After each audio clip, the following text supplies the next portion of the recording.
Good morning, and welcome to Morning Brew on Politics Social. It is Monday, the 29th of July, 2024. Well done for making it this far. And a big shout out to everyone in the chat. We've got Unquiet Badger in there, Stephanie Wilson, Dave W, Siskin Edge, we've got Reagan Elite, we've got Jane, Stephen, Sarah, we've got Vendetta, Lofty the Softy is in there, Rob Reed Jones, Tom E. Saying, morning all, it was my birthday yesterday. Happy birthday, Tommy. I hope Graham is feeling better. Get well soon. I'm okay. I'm not, to be honest with you, I'm still, yeah. Went to the doctors. The doctor went, I don't know, go for a chest x-ray. And I went, is it still open today? And they went, nah, it closes in 20 minutes. Yeah, best going on Monday. So I'm going on Monday, which is today, to get a chest x-ray. Anyway, enough about me. Let's talk about the budget. Or the lack of budget, the lack of an emergency budget, which is kind of interesting that I think quite a few of us were expecting there to be an emergency budget hitting the ground running. However, Rachel Reeves, the new Chancellor, has decided not to do an emergency budget. And I think I know the reasons behind this. I think you might do as well if you've read some articles about it. Essentially, I get the impression that they are being very careful in what they promise and what plans they have, and they understand that it's going to take a few months in order to get all the data that they need together to make the best possible outcome happen. So we're getting an autumn budget in autumn, probably after the party conferences are over. So yeah, there's a bit of time between now and actually the first Labour budget, and up till then we'll be following the Tory spending plans, which isn't great news. However, Rachel Reeves is coming out all guns blazing this morning. She's going to be set to make a speech in which she's going to announce massive cuts to stupid Tory projects, i.e. the tunnel under Stonehenge, the 40 new hospitals that Boris Johnson promised and never delivered, amongst other big infrastructure projects, including rail infrastructure in the north that was going to be set up under the Conservatives, which is how they're going to refunnel the money that was supposed to be spent on HS2. Now, the northerner in me at that reads that and goes, "Oh my God, you gotta take what's happening? You gotta take money away from them." Well, no. What they're going to do is they're going to assess what is best to be spent elsewhere. They're going to have a new department of fiscal responsibility, effectively, which is going to be looking for the cheap. It's going to be like the department of TK Maxx. It's going to be looking for the bargains, looking for stuff that they can do cheap, because we knew it was going to be bad, and now I think they're gilding the lily a little bit by saying, "Oh, it's worse than we thought. It's catastrophic." We knew it was going to be catastrophic. We knew how bad it was going to be after 14 years of Tory misrule, because they didn't plan for anything. They just, whatever stupid idea came into their head, they just went, let's do this. And watching live streams on YouTube, we discuss stuff. And sometimes I'll say, why don't we do this? And then I'll be shot down in flames by you or by Phil or by whoever I'm talking to. He goes, no, Graham, that wouldn't work because X, Y, Z. And they go, oh, okay then. The Tories don't seem to have that chat. They don't seem to have the socialites or of Uncle Phil to say, no, that wouldn't work because of X, Y, Z. They just did whatever they liked, and the result has been an absolute bloody disaster from top to bottom, left to right, up, down, and sideways. Thank you very much to Alec Barrett in the chat there. The Office for Value for Money. There you go. That's the official title. I'd like to call it the Office for Bargains. Everyone loves a bargain, don't they? I once saw a comedian who argued that we should adopt the euro but call it a bargain. Don't call it a euro, call it a bargain. Because everyone loves a bargain. Anyway, moving on. They keep wasting money on tunnels under Stonehenge. Proposed plans cost millions each time. Yes, the Tories like to waste money on shit. Which should come as no surprise to anyone. One of the big things we're going to have to do in the next few years is think seriously about where we're investing money and how we're investing that money. Government money, I don't think, should be put into projects that are going to help investors in other countries, shareholders in other countries more than it helps taxpayers in this country. Ideologically, I think that's wrong. I think that's evil. And there was an article that came out over the weekend in one of the shit newspapers, which is all of them, and it said it was about how the richest pay the most in tax. It's like, actually, if you drill down into that same argument, it also you find out that since 2010, they're paying a massive proportion less tax than they would have been paying in 2010. So it's like they're paying more tax than they were then. Yeah, there's more of them. COVID saw the biggest transfer of wealth from the poor to the rich in history. We'd already had a massive transfer of wealth from poor to the rich via Brexit, and then before then through austerity. That's what the Tories do. They rob from the poor and they give to the rich. They don't even hide it. Well, they try to. When Rishi Sunak was talking, I think, was it Tunbridge Wells? I've got a feeling it was Tunbridge Wells, which David Cameron is now Lord Cameron of Tunbridge Wells, bragging about the fact that he'd taken money from inner city areas that desperately needed funding to places like Tunbridge Wells, which resolutely do not need government funding. They're doing all right. Let's have a strategy of, once everyone's had their first, like with dinner, once you can have seconds once everyone's got served first. All right, you can't just pile up all the food on your own plate and then get another plate and pile up more food on that plate. It's not fair. Or blue shell mentality, which is in Mario Kart, you don't get the blue shell if you're winning. It's like, what's the point of giving the person who's winning a blue shell? No.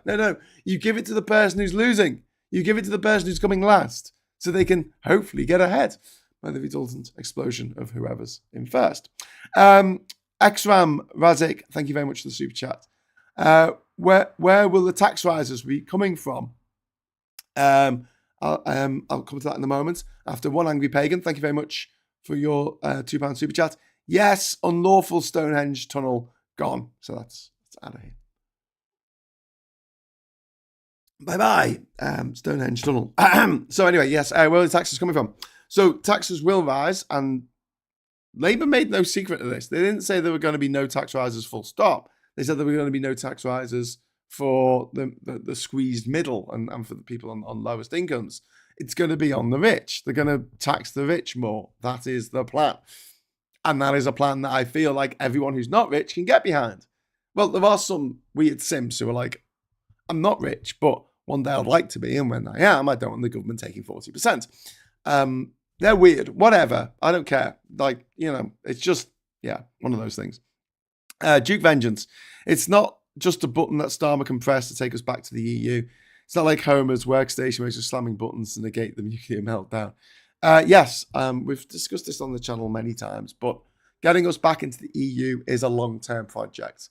We're talking 10, 15, maybe 20 years, which is depressing as hell because I'll be of retirement age by the time we actually get back in the EU, probably, but not that they're going to let my generation retire. Leanne Scott, they make money either way, like scavengers. They hoover up everything, no loose coins. Did anyone see John Oliver last night on his Last Week Tonight show? He made a joke about JD Vance and his sofa, his couch affections, alleged couch affections, saying with the joke, why do you always find loose change down the back of your couch? Because JD Vance likes to leave a tip. Not my joke, but very funny. Good morning, says Daily Blase. Hi, Darren. How you doing, mate? I wrote and recorded it a few years ago, but thank you. I was looking through YouTube and it popped up out the blue, so I shared it. Oh, brilliant. Okay, it's an old video, I guess, of Daily Blase. Wilco ruined. They closed because of Brexit. I think they did. Ivan, thank you very much for the £10 super chat, mate. That's really kind of you. I had another radio interview yesterday on LBC with Carol Vorderman. Of course, I call out more Tory lies and gaslighting. There are no limits to their cheek and audacity. Oh, you got through to Carol. Carol's going to be hosting the James O'Brien show every day this week. I don't know what she's going to be doing for Mystery Hour, but it should be fun. So, brilliant. Tune in. I can't send you over there, I don't think. But, well worth a watch. on YouTube. Dark Brandon is doing a 24-hour anti-Trump stream. Fantastic. I want to do that. Well, I'm planning to do a 48-hour stream, but let me get better first. And the election. The huge elephant in the room. This is from Nick. £50 billion of tax revenue lost every year to Brexit. Starmer's red lines on freedom of movement and single market are part of the problem. I agree to some extent, Nick, but I don't think there's any way back into the single market or customs union or full freedom of movement until the British population comes along with it. And they're not coming along with it in numbers that we need them to. It needs to be absolutely overwhelming. We need a stampede of people screaming to get us back into the EU. And while the Tories and while the fuckers are deciding that, we're so much better outside the EU, they can't tell you why. They can't tell you a law that they're glad that they've lost. That's been swept away. What law that the EU brought in that was annoying you the most? And the most hilarious bit of all is that a lot of these refuck people are now moaning about the fact that the EU have made it so that the cap doesn't come off the top of your bottle anymore. It stays on your bottle. And they're moaning about it because they can't rotate it, you see, and drink from it. It irritates them. It's something new and shiny. I don't like new and shiny things. I want to go back to the old ways when we weren't part of the EU. I want to go back to the old days when we were part of Europe, when we weren't part of the NATO and the European Court of Human Rights, Convention of Human Rights, and the UN. I want to pull out the UN because they make us have human rights, and I don't like that. We're going to pull out the UN, and then we're going to pull out of the world. We're just going to blast our country into space and live in space because I want to go back to the way it was that I thought it was when I was a child. Not the way it was when I was a child, obviously. It's the way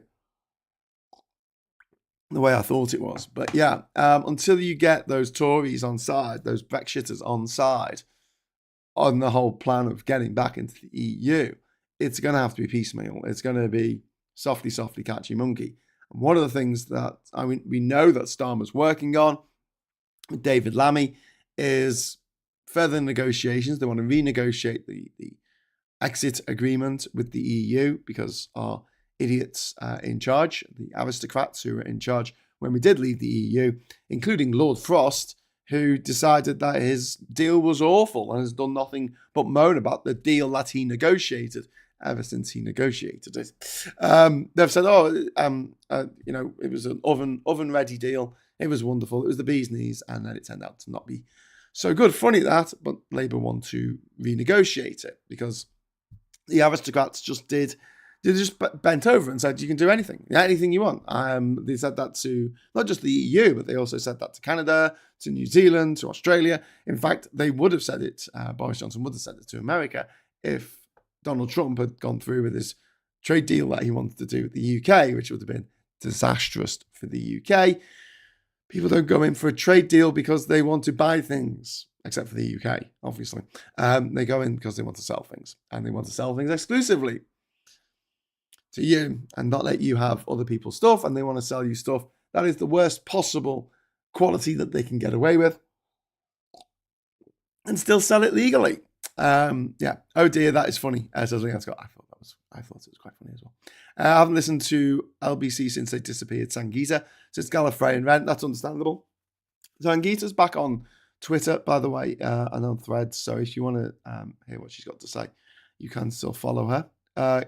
Carol, that's a nice change after last week, says Leon Scott. Yes. To Suella Braverman. Oh, can we have a little bit of a laugh about this? Can we have a little bit of a laugh? Sorry to go off topic. Suella Braverman hasn't got 10 people to back her to be leader of the Tory party. Put simply, she is too cray-cray for the cray-cray rump of the Tory party that is left after that disastrous election result. That's remarkable. That is absolutely remarkable. Imagine being that unpopular. Imagine being possibly the most loathed woman in this country at the moment. I mean, to take that title from the likes of Liz Truss, maybe Katie Hopkins, it's quite a feat, really. Ivan, thank you very much for the £10 super chat, mate. That's very kind of you this morning. I also had my text read out on radio by Henry Riley about the fact that none of the Tory leadership contenders are any good and none of them will convince the British public. Well, yeah, we know. We know, and it's glorious. It's awesome. We love it. Long may they fail. Long may they fail downward for a change. I'm fed up with them failing upwards. Plum Duff, I miss my EU passport. So do I, Plum Duff. EU law on bottle caps, apparently. Yeah, they're moaning about the fact that we're still under EU rules, even though we're not part of the EU anymore. It's almost like the bottle factory has one production line and doesn't have a special second production line for the UK market, because the EU market is 450 million people, consumers, possible consumers, whereas the UK market is 70 million. You see, it's not as big, so you just go for the big one, and then you've got the standard that everyone can be happy with, because you're not going to get a higher standard required by any other country. I doubt. Well, you might, but I doubt it. I do not stand the bottle cap. It's a new thing, Alan Walker. It's a new thing. I don't like the new stuff. Take it away from me. Bring back the woolly mammoth. The Brexiteers never watched Babylon 5. Remember Londo Malari's Wish to the Shadows. Shropshire Chris. Chris, even? Krish? Krish. Hi, Krish. It's because of in Shropshire. Shropshire. Can't even say it now. Chris from Shropshire says, I only drink coffee and beer, so I don't even know about the bottle cap thing, lol. Gary says, Johnson still made terrible decisions with his Brexit deal, e.g. Erasmus. These things can be corrected. Yes, Horizon as well.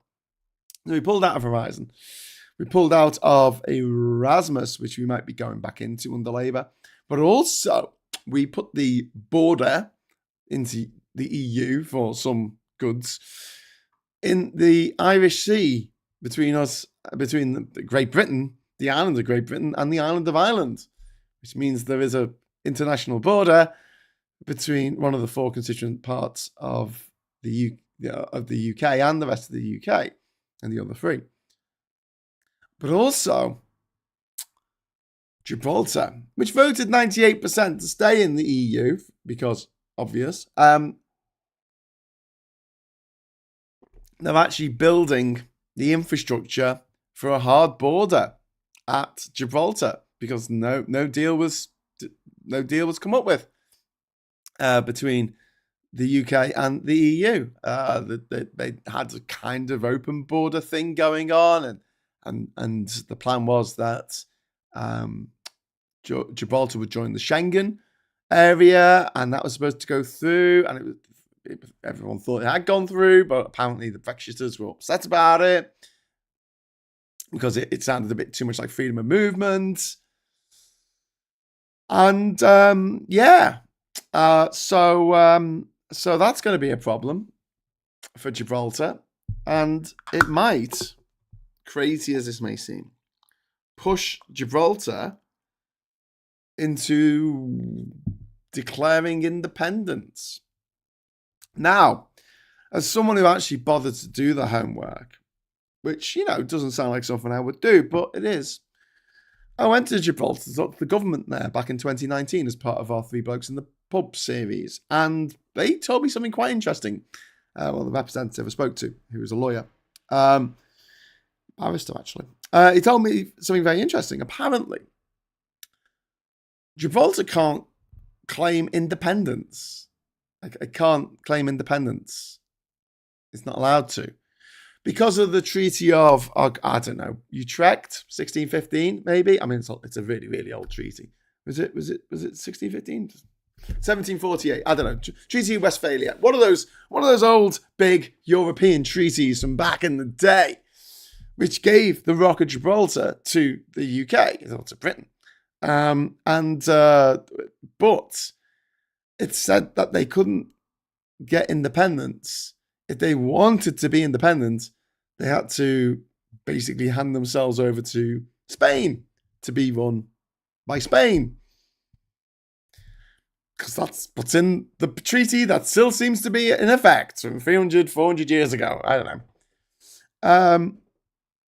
So, Gibraltar can't just claim independence and just join the EU, but there is some legal wiggle room.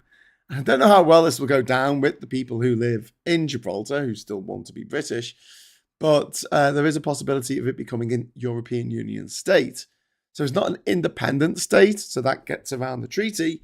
It's a state of the European Union, which would be hilarious, awesome, and really stick one to the Brexiteers in so many ways. But what that would mean is it would adopt the euro, wouldn't use the pound anymore. Its law in terms of the trade and everything else would be administered through the European Union. Its defence would be administered through the European Union, whereas, as presumably NATO, and just its day-to-day running would be its own business, but it would be a state of the EU, a unique political entity, a geographical entity in the world. It's an option to it, but it might take. But I've got the feeling now that Labour are in, they're going to do a deal and it's going to become part of Schengen and they're going to keep that border open. But they are building the facilities for a hard border right now on the peninsula. I was trying to think of the right word because it's not isthmus, is it? It's peninsula, on the rock. One of the suggestions that was made that the Tories rejected was actually to have border controls on the airport, but not on the actual land border. So people could come in and out of Spain. Because like 48,000 people go across that border every day, no problem. To bring in border control, you're not going to get that many people through the border if you're going to have to go through their passport and stamp it and make sure they haven't been in Spain for more than 90 days in the last 180. So, that was an idea. That was an idea to have the border in the airport. But then the British government under the Tories went, no, it's too close to RAF field that we use for the RAF, and we can't have people coming in to that. That was an idea, but it just didn't get anywhere. Alec, thank you very much for the £5 super chat, my friend. Graham, it's a native Gibraltarians who demand the hard border. They really don't want anything that could lead them to joining Spain.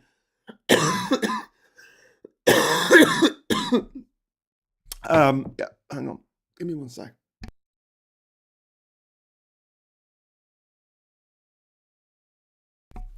Sorry, I should have turned the mic off then before I started coughing.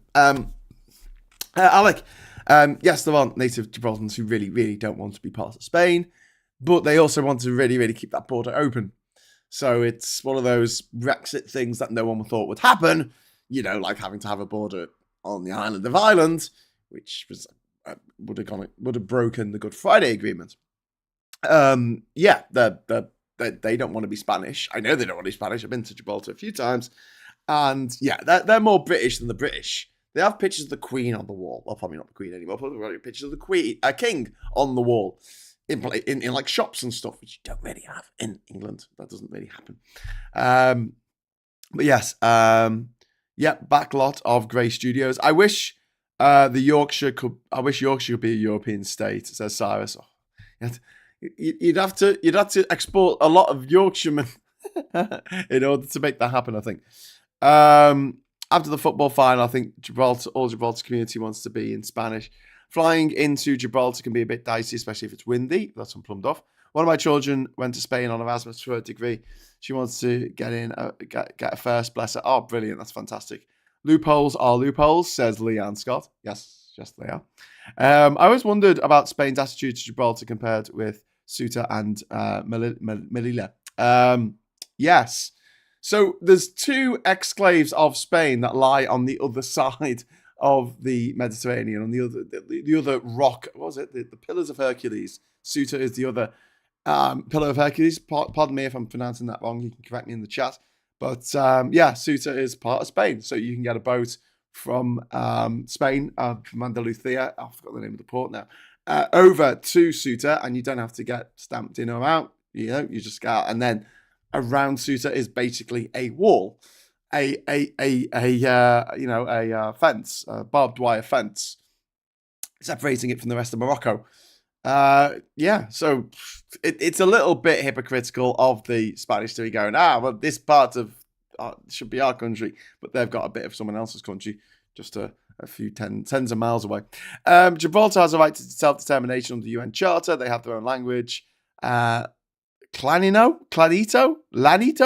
So they will need to use Yanito. I suppose if it's double L, it's Ya. Is it Yanito?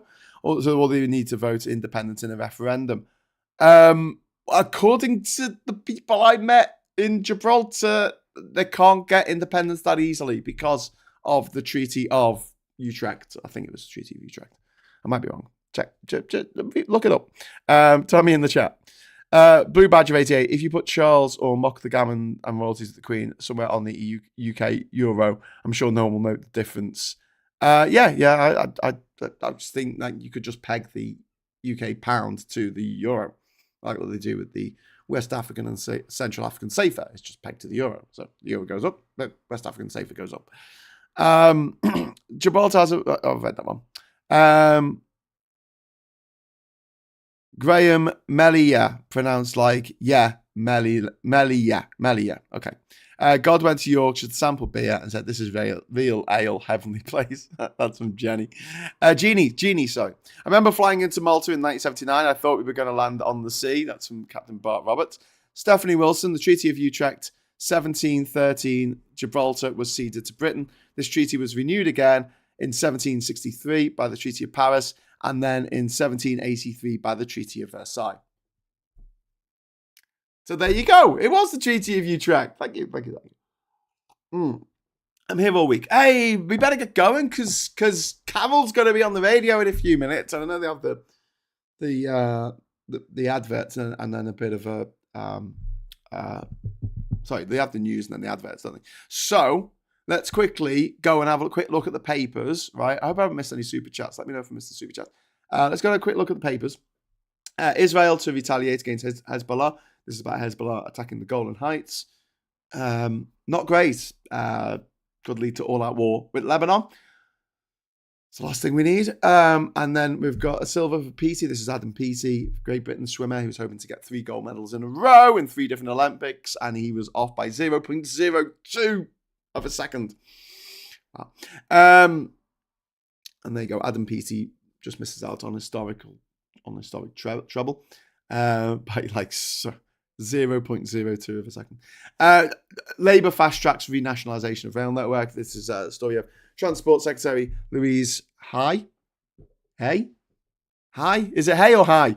Let me know in the chat. Who dubs herself the passenger-in-chief, is to announce new legislation that will trigger the most radical shake-up of Great Britain's railways since the Margaret Thatcher era. Thank you. And I'm not having you saying you're the passenger-in-chief, Louise. I am the passenger-in-chief, having travelled by public surface transport to every country in the world. Meltdown Monday, too hot to work. 33-degree searing heat sees sticky doubles and struggling employees turn into zombies. I'm in Durham. I'm still wearing my hoodie. So if you're too hot, come to Durham. That's all I got to say about that. GPs threaten to bring NHS to standstill by capping daily patient numbers. That's not great, but also one of the things I should have mentioned earlier when we were talking about Rachel Reeves and what she's planning to do and what she's going to announce today is there is going to be an above inflation pay increase for public sector workers and medical health workers. So hopefully that won't happen. Bitter pill. This is from the Mirror. Desperate GPs in work to rule poll to fight for extra cash. 2-tier doctor systems could get as bad as dentists. Disruptive action may start in days and hit NHS patient care. So again, this is the legacy of Tory mismanagement for the last 14 years. And then the Daily Express having a pop at Labour, of course, because that's what they're going to do every day now for the next 5 years, 10 years, 15 years, 20 years. I don't care. I really want these newspapers to go out of business as soon as possible. Labour's tax mistruths betray British public, and basically Labour's tax hikes are based on mistruths about the nation's finances. All right, if you say so. Because the Tories were so competent and capable. Especially when got a massive truck with hay bales going past my house. I do live in the countryside. Hey, GPs, we will bring NHS to a standstill. Catastrophic disruption could have cut appointments by up to a half. I don't think it's going to happen, right? I might be wrong, but I think that Labour are smart enough to negotiate with the GPs and avoid this. Squeeze on spending to lift UK from £20 billion pound hole. And then we've got Harris raises 200 million in first week of record-shattering election campaign, which has just been absolutely brilliant. And I don't know if anyone's seen the polls, but they are looking rather positive for Harris, for Kamala Harris at the moment. Fingers crossed it stays that way. A defiant and courageous spirit tributes as Edna O'Brien dies at 93. And also we've got Reeves paves the way for cuts and tax rises to fix finances. They're going to cut stupid projects that the Tories were trying to do. I don't really care. I think fair enough. And then shame of the games. This is a story about a paedophile who was allowed to play in the men's volleyball for the Netherlands for some reason. And then you've got people like Paula Radcliffe who are like, oh no, don't let trans women compete at the Olympics. And it's like, oh, but paedophiles, oh yeah, they can compete. That guy wouldn't be allowed to be a teacher of volleyball in this country. He wouldn't pass his check, would he? Anyway, right, no clouds in Spain. Ooh. Papers will go online and fade under competition for better news outlets. I hope so. Blue Badger says the way dentistry works now is close to what the Tories wanted for the NHS we've seen so far. Couldn't agree more. Johan says, ultimately, it doesn't matter if a territory is declared as independent. What matters is that enough others acknowledge it. Yeah, that's true. That's very true. And as we've seen with Kosovo, it's been recognised as an independent state by over 120 countries around the world, but still not a member of the UN because it's blocked by Russia, which is on the UN Security Council, so it can't actually become a member. But, most people see Kosovo as its own independent state. It has its own independent Olympics team, unlike Somaliland, which also wants to be a breakaway republic, has its own currency, has its own parliament, has its own way of doing things, has its own flag, and yet is not recognised by any other country, does not have its own team at the Olympics, and they do their own thing. They're not ruled by Mogadishu, but at the same time, they're not, unfortunately, they are not allowed to be a country in their own right. Don't really know why. Maybe there's not oil there. Olympics should be over 18s only. Just the thought. Newspapers, phones for fossils. That's very funny. It's 20 degrees where I'm at right now, but I'm sure it'll heat up. Says Samantha Patrick.